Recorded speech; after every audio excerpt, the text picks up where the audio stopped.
Imagine spending hundreds of dollars on festival tickets, only to be stranded in the middle of the night with no way to get home. Welcome to Ultra Music Festival 2019. What I'm about to tell you is the story of one of the biggest festival disasters in the United States' recent history. A tale of poor planning, environmental destruction, and thousands of people forced to walk miles in the dark just to get back to civilization. To understand how everything went so wrong, we need to talk about why Ultra ended up on Virginia Key in the first place. For years, Ultra Music Festival had called Bayfront Park in downtown Miami its home, but by 2018, the city had enough. After years of noise complaints from residents and mounting pressure from city officials, the city was ready to discuss their lease renewal.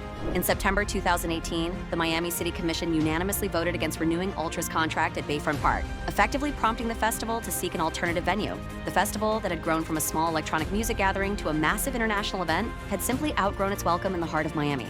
So, where do you move a festival that attracts over 100,000 people? Ultra's answer was Virginia Key, a small environmentally sensitive island off the coast of Miami. And right from the start, this choice raised red flags. Virginia Key is only accessible by one road, the Rickenbacker Causeway. That's one bridge connecting this tiny island to the mainland. One way in, one way out. For a festival expecting tens of thousands of attendees, this was already a logistical nightmare waiting to happen. But it gets worse. Unlike Bayfront Park, which was surrounded by hotels, restaurants, and Miami's nightlife scene, Virginia Key was isolated, far from emergency infrastructure, far from civilization, and sitting right in the middle of an environmentally protected area. Knowing that Virginia Key couldn't handle the usual flood of cars and Ubers, Ultra's solution was simple: shuttles, lots of them. The plan was to run a massive shuttle operation from various pickup points around Miami, ferrying festival goers to and from the island. But everything changed on one particular night when nature decided to join the chaos. A brush fire broke out near the shuttle pickup zone during the festival. As smoke and fire began to spread, so did the panic. Desperation formed as people realized they were trapped on an island with limited ways to escape. All pickup locations are in pure chaos as people fight for the opportunity to make it on a vehicle that can take them off the island.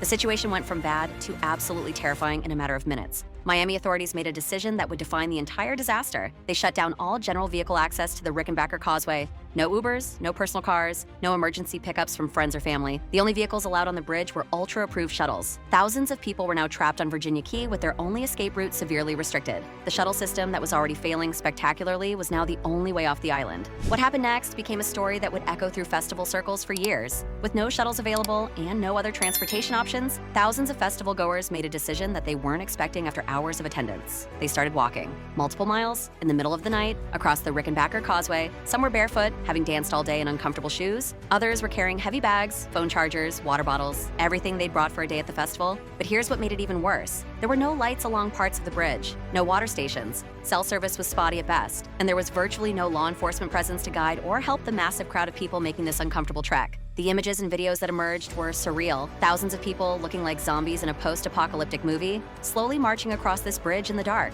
Except these weren't zombies. They were just people trying to get home from a music festival. Social media exploded. People dubbed it the Ultra 5K, a sarcastic reference to the unplanned marathon that festival goers were forced to complete. The hashtag went viral, and suddenly the entire world was watching this disaster unfold in real time. But the bridge walk wasn't the end of Ultra's problems. Throughout the weekend, the situation on Virginia Key deteriorated even further. Dozens of arrests were made for drug-related offenses, trespassing, and disorderly conduct. Several people were hospitalized due to dehydration, exhaustion, and other medical emergencies. Complications made worse by the island's distance from proper medical facilities. Local residents and environmental groups were furious. Virginia Key, remember, was an environmentally sensitive area. Reports poured in about noise violations, massive amounts of trash left behind, and damage to the island's delicate ecosystem. The community that had reluctantly agreed to host Ultra was now dealing with the aftermath: damaged property, disrupted wildlife, and an environmental mess that would take months to clean up. In the days following the disaster, Ultra Music Festival issued an apology. They acknowledged that the shuttle system had failed catastrophically and promised to fix the problems for future events. But the city of Miami had heard enough.